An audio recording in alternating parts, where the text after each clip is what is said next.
के मैदान से चीन में अगले माह होने वाले एशियन विंटर गेम्स के लिए पाकिस्तान के 6 रुकनी दस्ते का ऐलान कर दिया। नवी एशियन विंटर गेम्स 7 से 14 फरवरी तक चीन के शहर हरबेन में होंगी, जिसमें शिरकत करने वाले पाकिस्तान के 6 रुकनी दस्ते में 2 एथलीट्स और 4 ऑफिशियल्स शामिल हैं। मोहम्मद करीम अल्पाइन स्केटिंग और मोहम्मद शबीर क्रॉस कंट्री के इवेंट में पाकिस्तान की नुमाइंदगी करेंगे। चीन में पाकिस्तान सफारतखाना की ऑफिशियल राब्ता नासिर को एथलीट अटाची मुकर्रर किया गया। और FA कप में मैनचेस्टर सिटी ने गोल्स की भरमार कर दी। मैनचेस्टर सिटी ने सालफोर्ड सिटी के खिलाफ मैच में 8 गोल्स दाग दिए।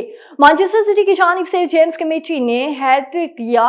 मैनचेस्टर सिटी ने सालफोर्ड सिटी को 8-0 से शिकस्त दे दी। लिवरपूल ने हरीफ टीम को 4-0 से शिकस्त दे दी।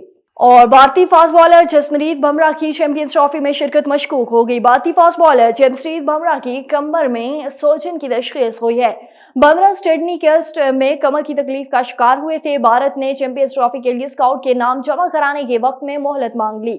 सिलेक्टर जसप्रीत बुमराह की फिटनेस रिपोर्ट की रोशनी में टूर्नामेंट के करीब जाकर स्काउट का ऐलान करना चाहते हैं।